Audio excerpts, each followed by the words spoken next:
आरती विज्ञान PG college Kalwar में प्यारे बच्चों आपका स्वागत है। आज अपन प्रधानमंत्री के बारे में विस्तृत चर्चा करेंगे।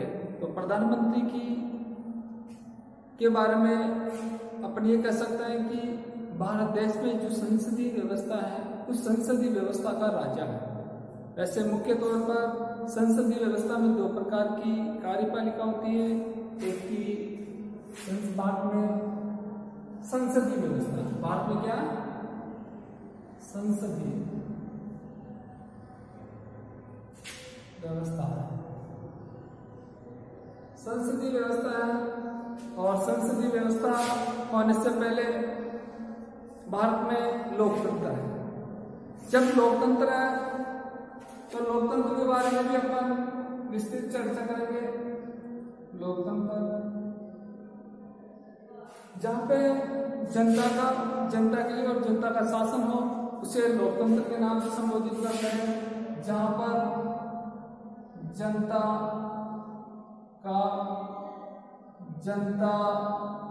के लिए और जनता द्वारा, जनता के लिए और जनता द्वारा शासन की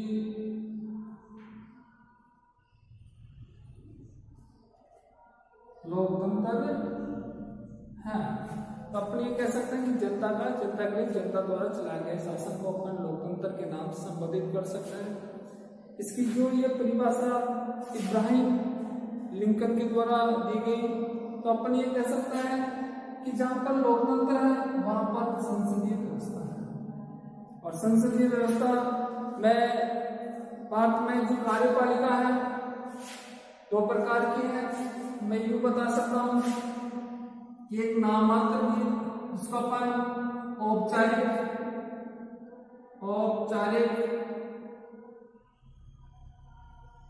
कार्यपालिका और एक वास्तविक कार्यपालिका, वास्तविक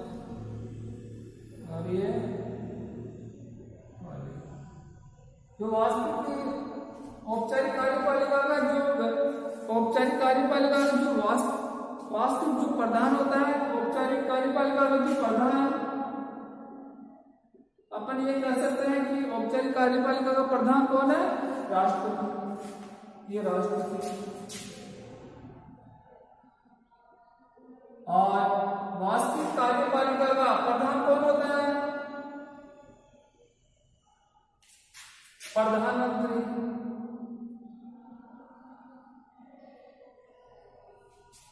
तो कहने का मतलब है भारत में कार्यपालिका एक नाममात्र की है, एक वास्तविक है। नाममात्र के जो कार्यपालिका का जो प्रधान होता है, यानी संविधान के तौर पर उसको शक्तियां दी गई है, वो राष्ट्रपति को दी गई है। लेकिन वास्तविकता में भारत का जो किंग है, जो मंत्रिमंडल के चारों चक्कर लगाता है या मंत्रिमंडल की दूरी है, वो है प्रधानमंत्री। और निश्चित तौर पर वर्तमान में कोई राजा है तो वो राजा कौन है? प्रधानमंत्री। तो प्रधानमंत्री की नियुक्ति के संबंध में अपन ये कह सकते हैं कि अनुच्छेद 74, वैसे अनुच्छेद 75 के तहत राष्ट्रपति की नियुक्ति, अनुच्छेद 75 के तहत प्रधानमंत्री की नियुक्ति, 75 के तहत प्रधानमंत्री की नियुक्ति,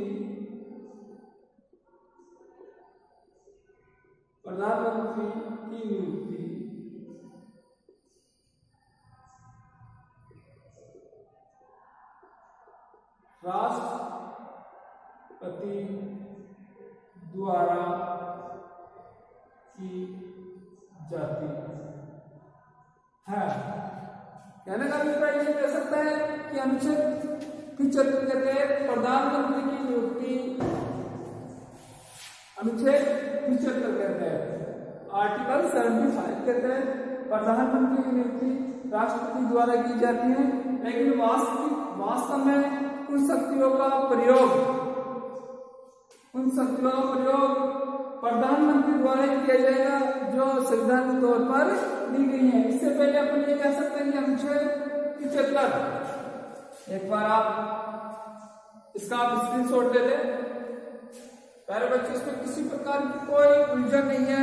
अपन कह सकते हैं कि अनुच्छेद 75 के तहत भारत के राष्ट्रपति के द्वारा प्रधानमंत्री की नियुक्ति करेंगे और अनुच्छेद 76 में वो बताते हैं, अनुच्छेद 76 में प्रधानमंत्री और मंत्रिपरिषद राष्ट्रपति की सलाह के लिए होगा। कार्यपालिका का वैधानिक जो संवैधानिक प्रधान राष्ट्रपति होता है, और अनुच्छेद 76 आर्टिकल 76 के तहत, अनुच्छेद 76 के तहत भारत में एक मंत्रिपरिषद होगी, मंत्री परिषद होगी, एक मंत्रिपरिषद होगी,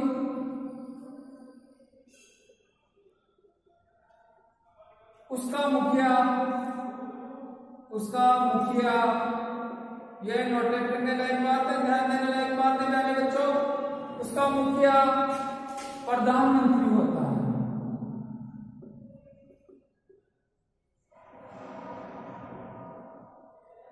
होता है। लेकिन एक मंत्रिपरिषद उसका मुखिया प्रधानमंत्री होता है और वह राष्ट्रपति को सलाह या परामर्श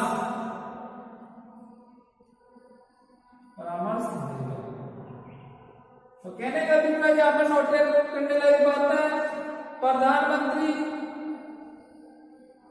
मुखिया होगा, किसका मुखिया होगा? मंत्रिपरिषद। संविधान में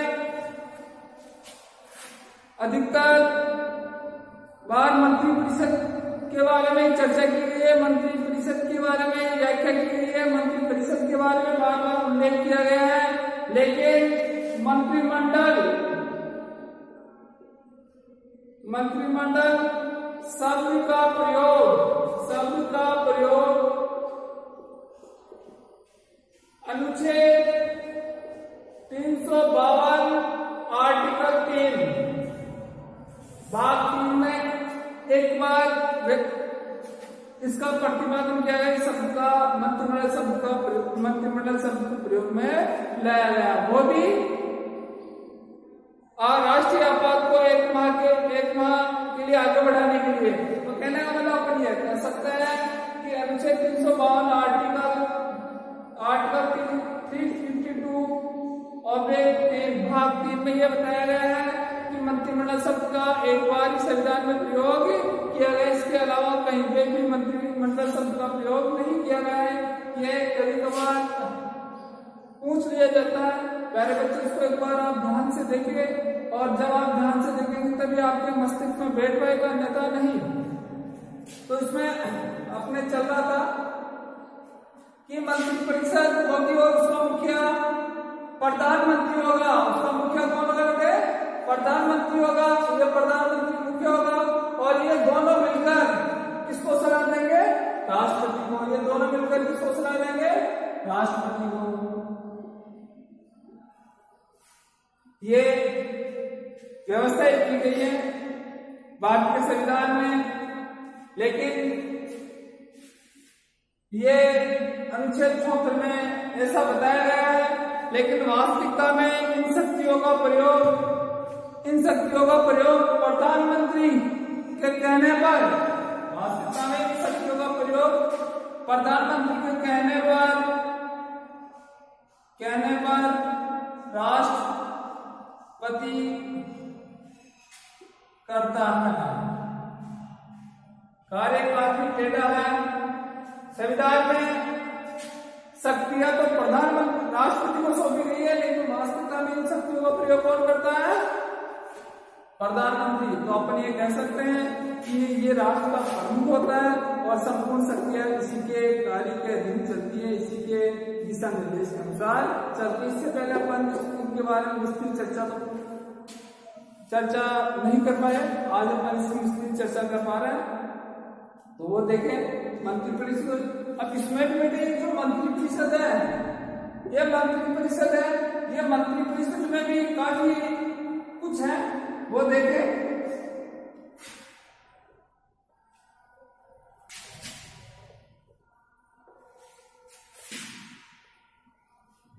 जैसे ये मंत्रिपरिषद है, ये लो साहब मंत्रिपरिषद।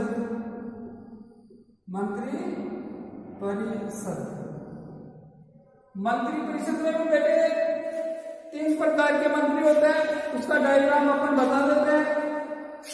जैसे कैबिनेट मंत्री,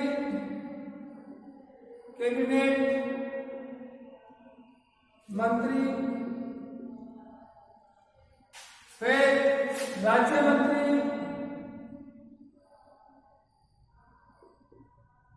फिर उप मंत्री,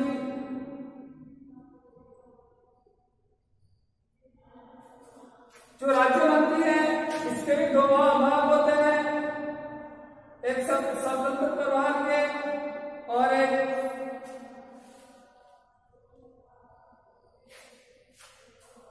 इसमें भी इसके भी 2 भाग होते हैं, संगठन के अधीन रहकर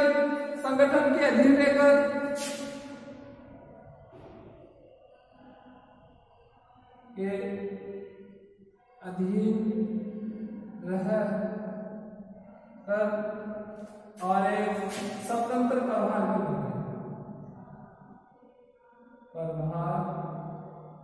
के मंत्री। कहने का अभिप्राय जो राज्य मंत्री है इसमें 2 प्रकार के मंत्री होते हैं। ये जो कैबिनेट मंत्री होते हैं इसके अधीन होते हैं, ये कैबिनेट मंत्री होते हैं इसके अधीन होते हैं। और जब कैबिनेट मंत्री इसके अधीन होंगे तो निश्चित तौर पर इनके सहायक के रूप में होंगे, ये इनके सहायक के संगठन के अधीन, यानी कि कैबिनेट के अधीन, कैबिनेट के अधीन ये कह सकते हैं। ये स्वतंत्र प्रभार होते हैं, इनके खुद के अपने विभाग होते हैं, इनमें किसी का हस्तक्षेप नहीं होता है। इनमें हस्तक्षेप होता है जैसे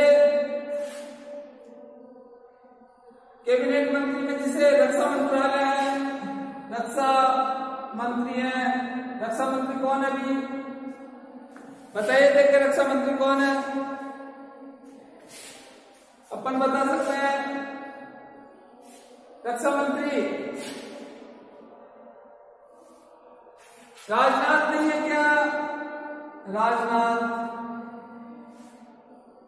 गृह मंत्री, फिर उसके बाद में ये गृह मंत्री कौन है ये बताइए। हाँ आप बताइए। गृह मंत्री अमित शाह। उसके बाद में वित्त मंत्री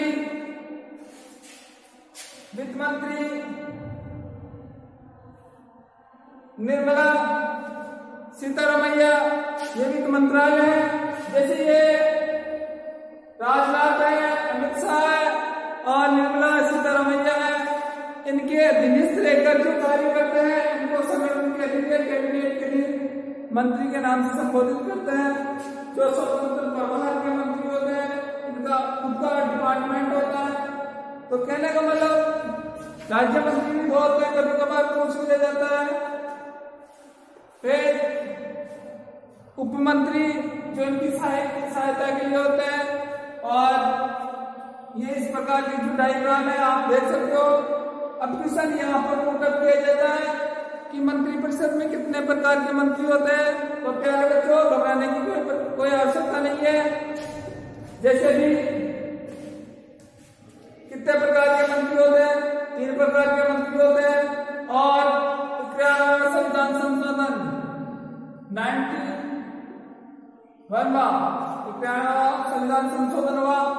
संविधान संशोधन हुआ, संशोधन हुआ उसमें ये तय किया गया कि लोकसभा के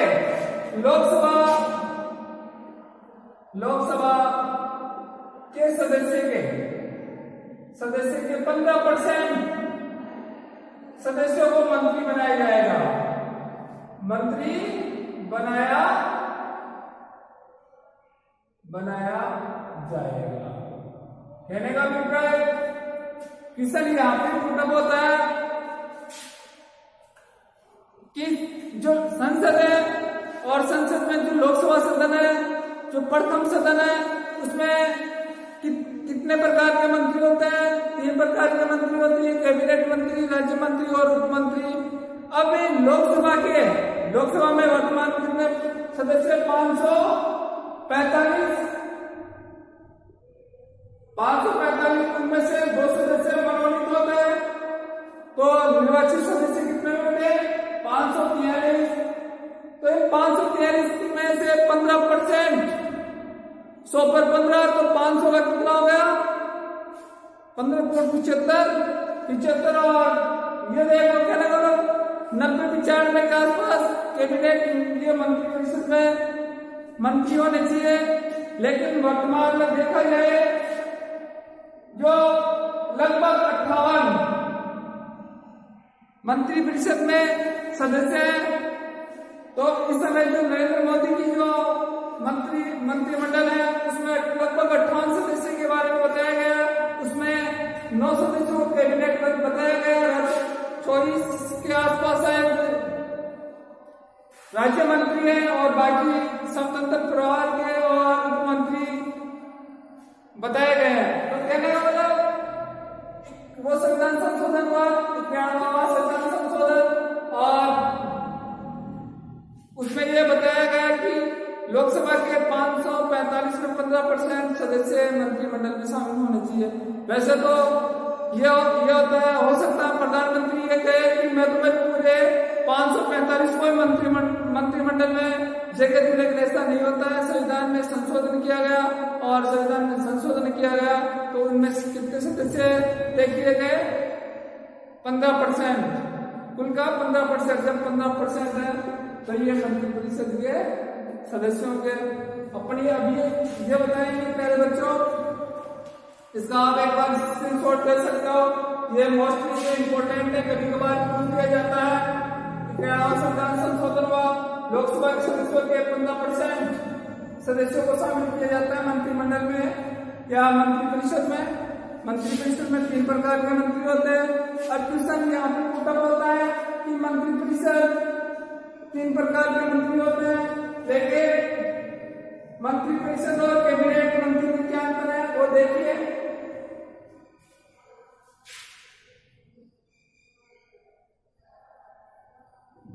एक बार देखिए मंत्रिपरिषद और मंत्रिमंडल।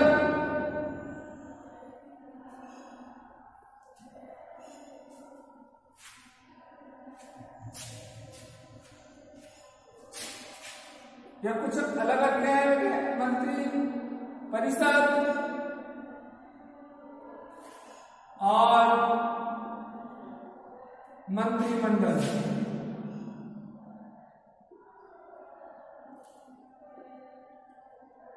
तो क्वेश्चन ये आ जाता है 4 नंबर का आ जाए या 3 नंबर का आ जाए या फिर 2 नंबर का आ जाएगा। तो 2 नंबर का तो आएगा ही आएगा, इसमें कोई अतिशयोक्ति नहीं है। तो क्वेश्चन उत्तर भी इस प्रकार से करेगा, मंत्रिपरिषद और मंत्रिमंडल में आप अंतर बताइए। तो वो देखिए मंत्रिपरिषद में 3 प्रकार के मंत्री होते हैं। मंत्रिपरिषद में ये मंत्री है, इस मंत्रिपरिषद में 3 प्रकार के मंत्री होते हैं, जैसे कैबिनेट मंत्री, राज्य मंत्री और उपमंत्री। ये 3 प्रकार के मंत्री होते हैं, कैबिनेट मंत्री, राज्य मंत्री और उपमंत्री। लेकिन मंत्रिमंडल में मात्र कैबिनेट मंत्री होते हैं, ये कैबिनेट मंत्री होते हैं। तो कहने का मतलब अंतर है, इनकी सदस्य संख्या ज्यादा है, इनकी सदस्य संख्या कम है। कैबिनेट में जो मंत्रिपरिषद में सभी का लोकसभा के 15% सदस्यों को मंत्रिमंडल में शामिल किया जाता है। जब कैबिनेट में 15% मंत्रियों को शामिल किया जाता है तो अपन इस प्रकार से संबोधित कर सकते हैं कि मंत्री परिषद में 3 प्रकार के मंत्री होते हैं और इसमें एक ही प्रकार के मंत्री होते हैं। मात्र कैबिनेट, ये कैबिनेट के मंत्री है, इसमें महत्वपूर्ण विभाग इनको सौंप दिया जाता है, जबकि इनमें तीनों में डिवाइडेशन कार्य देते हैं। तो इस प्रकार से अपन यह बता सकते हैं कि मंत्री परिषद और मंत्रिमंडल में क्या अंतर है। तो आपको डरने की कहीं पे भी आवश्यकता नहीं है, जब आता है तो आपको इस प्रकार की क्वेश्चन पुटअप करेगा, इससे बाहर नहीं करेगा। इसके बाद में अपने ये चल रहा था कि मंत्री परिषद और मंत्री परिषद और मंत्रिमंडल में अंतर। अभी कुछ सवाल यह आता है कि प्रधानमंत्री की योग्यता, प्रधानमंत्री की योग्यता का सवाल आता है। योग्यता है भारतीय संविधान में प्रधानमंत्री और जितने भी मंत्री परिषद के सदस्य हैं उनके लिए कोई भी पाबंदियां नहीं लगाई गई है, कोई एजुकेशन नहीं होनी चाहिए, बाकी यह होना चाहिए कि वह भारत का नागरिक होना चाहिए और संसद के द्वारा जो निर्धारित शर्तें उनको पूरा करता हो। कहने का अभिप्राय यही है कि प्रधानमंत्री और मंत्री परिषद के जो सदस्य बनते हैं, मंत्रीगण बनते हैं, उनके लिए कोई विशेष योग्यता नहीं है। ऐसा नहीं है कि वही उसको BA या BSc या BCom होना कंपल्सरी, ऐसा नहीं है। एक अनपढ़ भी प्रधानमंत्री बन सकता है और एक पढ़ा लिखा व्यक्ति भी मंत्रिमंडल में शामिल हो सकता है। तो कहने का अभिप्राय यही है कि प्रधानमंत्री के लिए संविधान में कोई विशेष योग्यता का प्रावधान नहीं है, बाकी वही है जो संसद के द्वारा और संविधान द्वारा नियम निर्धारित किए गए हैं। इसके बाद में अपन ये कहेंगे कि जो प्रधानमंत्री है, प्रधानमंत्री की नियुक्ति, ये पहले बीच में रह गए थे मेरे बच्चों, नियुक्ति, प्रधानमंत्री की नियुक्ति राष्ट्रपति करता है। आता है आर्टिकल 75 के तहत राष्ट्रपति की नियुक्ति कौन करेगा? राष्ट्रपति। प्रधानमंत्री की नियुक्ति कौन करेगा? राष्ट्रपति करेगा। वो कौन से आर्टिकल के तहत? 75 के तहत। तो इसमें कोई विशेष प्रावधान नहीं है। लेकिन क्वेश्चन ये आता है कि जो राष्ट्रपति है किस व्यक्ति को प्रधानमंत्री बनाए। सवाल ये होगा, ऐसा थोड़ी है भाई मंत्री परिषद में या लोकसभा में जो भी सदस्य है 545 उन सभी को प्रधानमंत्री बनाया जाए, ऐसा नहीं है। अपन ये कह सकते हैं कि राष्ट्रपति उसी व्यक्ति को प्रधानमंत्री बनाएगा जो बहुमत दल का नेता हो, जिस दल को स्पष्ट बहुमत मिला हो, जो सरकार बनाने में सक्षम है और वो अपना बहुमत सिद्ध कर चुका है, वह व्यक्ति ही प्रधानमंत्री बनेगा। तो बहुमत प्राप्त व्यक्ति को प्रधानमंत्री नियुक्त करेगा। कौन करेगा? राष्ट्रपति। अब सवाल यह आता है, बहुमत प्राप्त व्यक्ति को प्रधानमंत्री नियुक्त कर देगा राष्ट्रपति महोदय, लेकिन कभी कभार यह भी सवाल आता है कि अगर कोई दल है, अगर किसी दल को स्पष्ट बहुमत नहीं मिले या एक ही दल में एक से अधिक व्यक्ति प्रधानमंत्री का दावा कर रहे हैं, तो उस स्थिति में क्या राष्ट्रपति क्या सभी को प्रधानमंत्री नियुक्त करेगा? तो ये एक सोचने समझने लायक बात है। तो कभी कभार क्वेश्चन आ जाता है कि बहुमत प्राप्त व्यक्ति, जिस दल को अधिक बहुमत मिले, उसको राष्ट्रपति महोदय कहेगा या बोलेगा कि आप अपनी सरकार बनाइए, आप इसके बहुमत दल के नेता हैं। लेकिन कभी कभी किसी दल को स्पष्ट बहुमत नहीं मिल पाता है, तो प्रधान राष्ट्रपति जो सबसे ज्यादा मत मिले हैं जिस पार्टी को, उसके मुखिया को यह कहेगा, उसके जो अध्यक्ष है उस अध्यक्ष को कहेगा, दल के अध्यक्ष को बोलेगा कि आपने अपनी पार्टी सबसे ज्यादा बहुमत हासिल की है और आप प्रधानमंत्री बनाइए अर्थात आप सरकार बनाइए। जब प्रधानमंत्री सब बहुमत प्राप्त व्यक्ति को प्रधानमंत्री के लिए बोलेगा तो निश्चित तौर पर वो अगर बहुमत साबित कर देता है तो उसी दल के व्यक्ति को वो प्रधानमंत्री नियुक्त कर देगा राष्ट्रपति। फिर सवाल ये आता है, जब एक ही दल में 2 सदस्य प्रधानमंत्री का दावा कर रहे हो तो उसमें भी जो दल का जो मुखिया है उसको बुलाएगा, दल का जो अध्यक्ष है उसको बुलाएगा और उसमें संशोधन करेगा, उसमें उनको समझा बुझा करके बताएगा कि आप अपने एक कैंडिडेट को खड़ा कीजिए। और जब दल का जो अध्यक्ष है उनको समझाकर एक ही व्यक्ति को खड़ा करेंगे और वो प्रधानमंत्री बनने के लायक है, सरकार बनने के लायक होगा।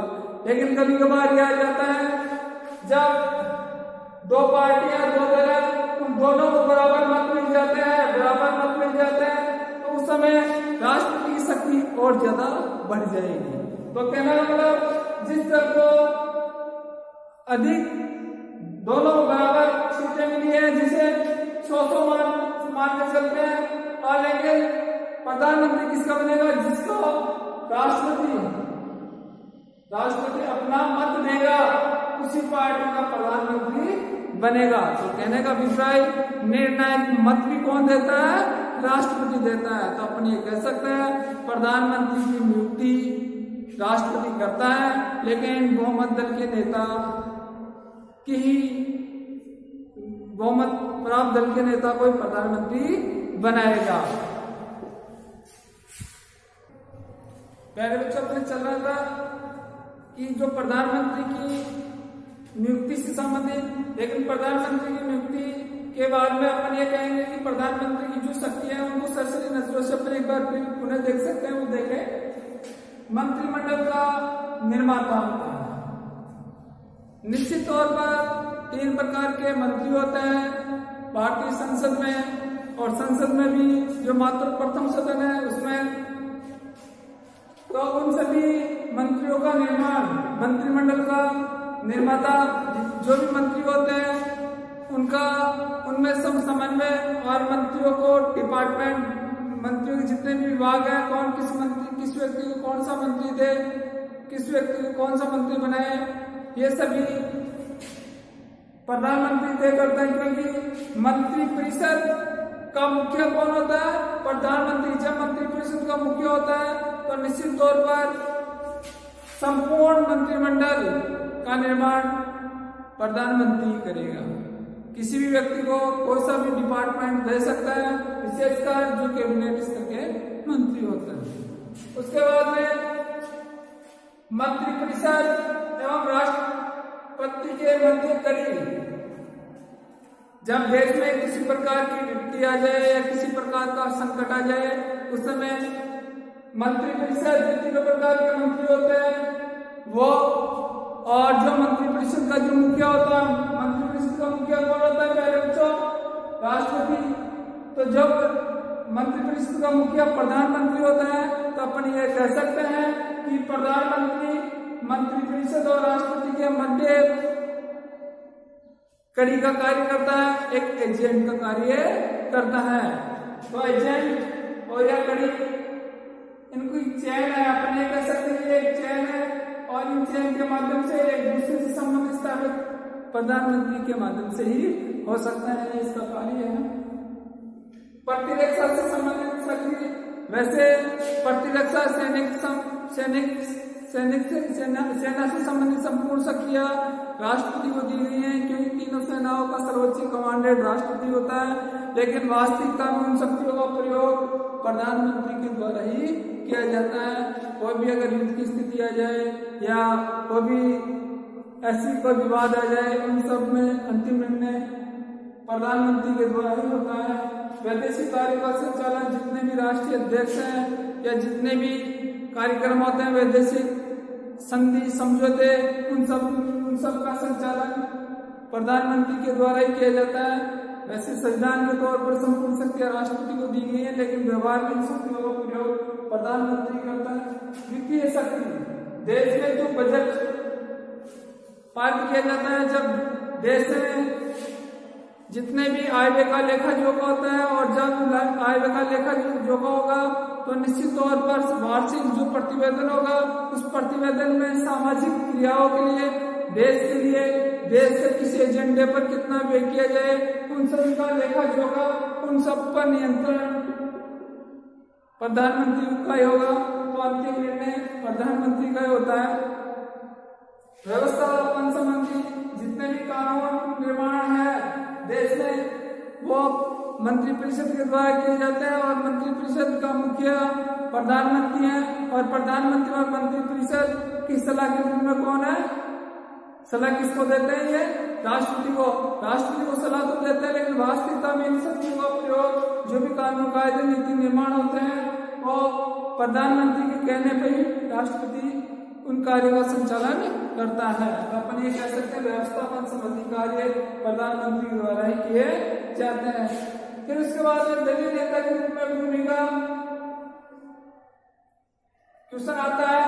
दलीय नेता लोकसभा में बहुमत दल का नेता है, और उस बहुमत दल के नेता को दलीय नेता क्यों कहा जाता है, क्योंकि ये उनका समन्वय उनमें संतुलन बनाने का कार्य दलीय नेता ही करता है, और दलीय नेता को ही प्रधानमंत्री बनाया जाता है। उनमें अगर किसी प्रकार का कोई वाद विवाद हो जाता है तो उनका मुख्य होने के नाते प्रधानमंत्री ही उनमें सुलह करवाता है, और उनका मार्गदर्शन करके अपने दल में, अपनी पार्टी में समन्वय स्थापित कर पाता है। फिर उसके बाद में अंतिम जो कार्य है, जो शक्ति है बेटे लोकसभा को भंग करने की, वास्तविक तौर पर तो राष्ट्रपति को संसद को भंग करने की शक्ति है, लेकिन वास्तविकता में ये कहा गया है प्रधानमंत्री के कहने पर ही राष्ट्रपति लोकसभा को भंग कर सकता है। ये लोकसभा में होता है, राज्यसभा में नहीं होता है। राज्यसभा तो उन पर नियंत्रण कर सकती है, आलोचना कर सकती है, निंदा कर सकती है। तो अपन ये कह सकते हैं लोकसभा में अविश्वास अगर पारित हो जाता है, ये लोकसभा के सदस्य ही करते हैं, और इसके लिए क्योंकि मंत्रिपरिषद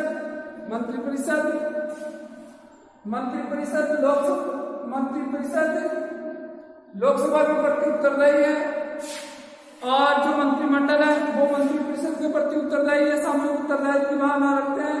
तो संपूर्ण मंत्रिमंडल एक साथ तैरता है और एक साथ डूबता है।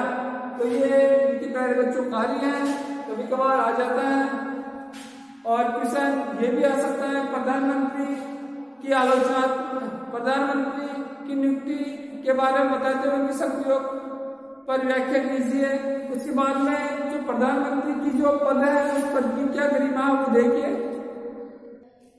तो प्यारे बच्चों, अपने चल रहा था कि प्रधानमंत्री के पद की स्थिति, तो प्रधानमंत्री के जो पद की स्थिति है इसमें ये 8 टॉपिक है, ये सामान्य है, और इन 8 टॉपिकों के अनुसार, इन बिंदुओं के अनुसार अगर प्रधानमंत्री की स्थिति सुदृढ़ होगी तो निश्चित तौर पर वह भारत को एक ऐसी शासन व्यवस्था दे पाएगा कि भारत को उस जगह पहुंचा पाएगा कि बुलंदियों तक पहुंचा देगा। तो कहने का मतलब प्रधानमंत्री ऐसा हो जो व्यक्ति एवं उसकी जो कार्य प्रणाली कैसी हो, तो व्यक्ति जिस प्रकार से व्यक्तित्व ऐसा हो जो लोगों को प्रभावित करे, उसका ऐसा विचार होना चाहिए, उसका प्रभाव ऐसा होना चाहिए चमत्कार या करिश्मावादी जिस पर उसका प्रभाव होना चाहिए। जिस प्रकार पंडित जवाहरलाल नेहरू, इंदिरा गांधी जी, उन्होंने अपनी कार्यशैली के माध्यम से यूएनओ में भी उनके जो अध्यक्ष वगैरह थे और विदेशों में भी अपने झंडे गाड़े थे। तो कहने का जो व्यक्तित्व के धनी थे, जो जनता है उसी जनता को मंत्रमुग्ध कर दिया करते थे। जिस प्रकार से वर्तमान में नरेंद्र मोदी है, ये वाक्पटुता अपने विचारों से, अपने भाषणों से जनता को अपनी ओर आकर्षित कर लेते हैं। तो इस प्रकार से ऐसे प्रधानमंत्री में गुण होने चाहिए जिस प्रकार से अपने लाल बहादुर शास्त्री जी भारत के प्रधानमंत्री रहे। जब प्रधानमंत्री रहे तो उनका जो कार्य करने की जो सहजता और उनका जो व्यवहारिक सादगी थी, उस सादगी को देखकर भारतीय जनता उनके फ्रेंड, उनके मित्र बन गए, उनको नतमस्तक करने लगे। उसी प्रकार जो प्रधानमंत्री थे, पूर्व प्रधानमंत्री जो डॉक्टर मनमोहन सिंह जी, जो उनकी एक कमांड थी वित्त मंत्रालय में, और उनकी जो शांति प्रिय जो नीति थी, सादगीपूर्ण जो उन्होंने जीवन यापन किया, उनसे भी भारतीय जनता नतमस्तक हो गई।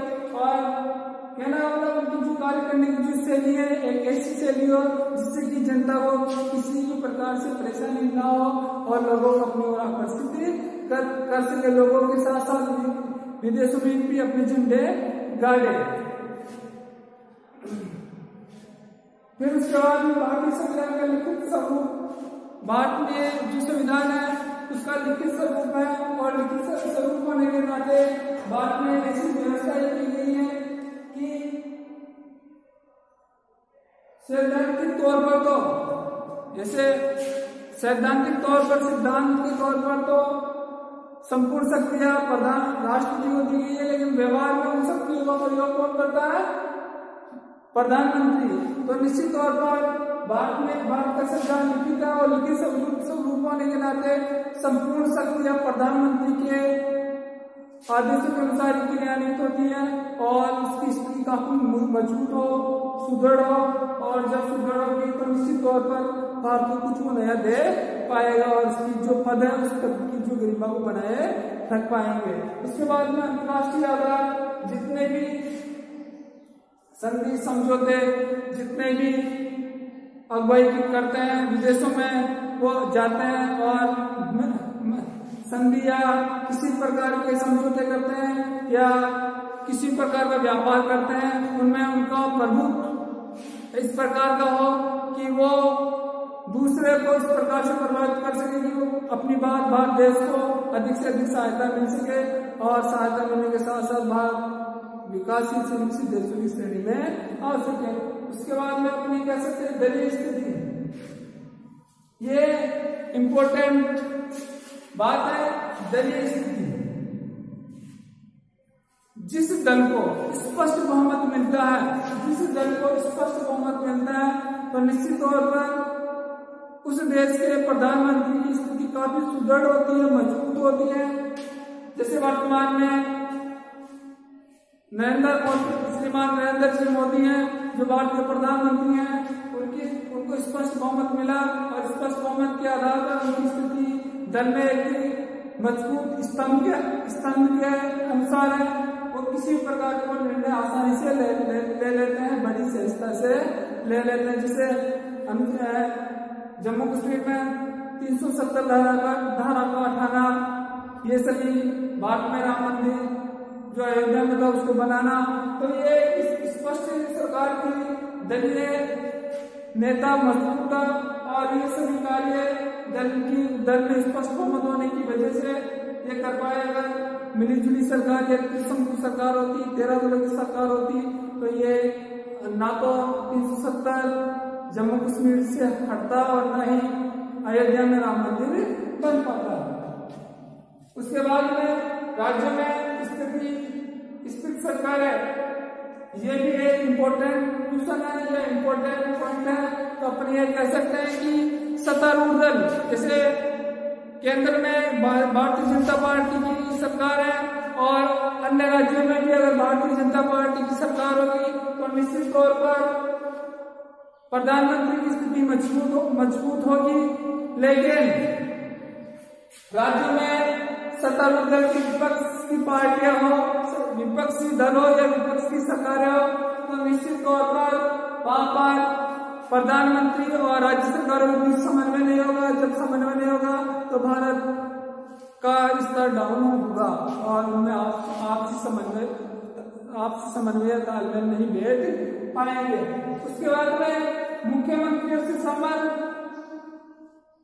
प्रधानमंत्री के जो भारत में जो वर्तमान में 29 राज्य हैं, 29 राज्यों के जो मुख्यमंत्री हैं, उन मुख्यमंत्रियों से अच्छे संबंध स्थापित होंगे, तभी भारत प्रगति की ओर बढ़ सकता है। और जब प्रगति की ओर बढ़ पाएगा तो निश्चित तौर पर राज्यों का भी विकास होगा और देश का भी विकास होगा। उसके बाद में विरोधी दल की स्थिति, इम्पोर्टेंट बात यह भी है कि विरोधी दल की स्थिति, जिससे सत्तारूढ़ दल है, जिसे भारतीय जनता पार्टी को जो केंद्र में जो सरकार है उसमें 363 सीटें मिली, लेकिन एक उदाहरण के तौर पर बता रहा है, लेकिन कांग्रेस पार्टी को मात्र 185 सीटें मिली, लेकिन इसके आधार पर कांग्रेस को भारतीय जनता पार्टी को स्पष्ट बहुमत मिल पाया और ये त्वरित गति से जो भी निर्णय आसानी से ले लेते हैं। लेकिन इसमें सत्तारूढ़ दल में जो विपक्षी दल है वो अगर कमजोर होगा, अगर उसकी उसमें सीटें कम है संसद में, तो निश्चित तौर पर ये कुछ नहीं कर पाएगा। जो विरोधी दल है सत्तारूढ़ दल में जो विपक्षी दल है वो कुछ नहीं कर पाएगा और अंतिम निर्णय सत्तारूढ़ दल का ही होगा। जिस प्रकार से वर्तमान में राजस्थान में गहलोत की सरकार है और भारतीय जनता पार्टी में जो 78 सीटें हैं वो वर्तमान में जो 17 हो रहा है उसको लगातार 4 दिन हो गए, उसमें किसी प्रकार का कोई विधेयक कोई बिल वगैरह नहीं बन पा रहा है। तो कहने का मतलब ये मजबूत विरोधी दल हम नहीं जिसे हो पा रहा है। अगर मजबूत विरोधी दल नहीं हो पाता तो ये ऐसी व्यवस्थाएं नहीं हो पाती। तो विरोधी दल अगर मजबूत होगा तो निश्चित तौर पर सत्तारूढ़ दल जो भी निर्णय लेगा उस पर अंकुश लग पाएगा। अगर विपक्षी दल मजबूत नहीं होगा तो सत्तारूढ़ दल पर किसी प्रकार का कोई अंकुश या किसी प्रकार का कोई प्रभाव नहीं छोड़ पाएंगे। ये स्थिति काफी मजबूत होती है। फिर राष्ट्रपति से संबंध, बात के राष्ट्रपति से प्रधानमंत्री के अच्छे संबंध होते हैं तो निश्चित तौर पर बात की जो शासन व्यवस्था सही से क्रियान्वित हो पाएगी।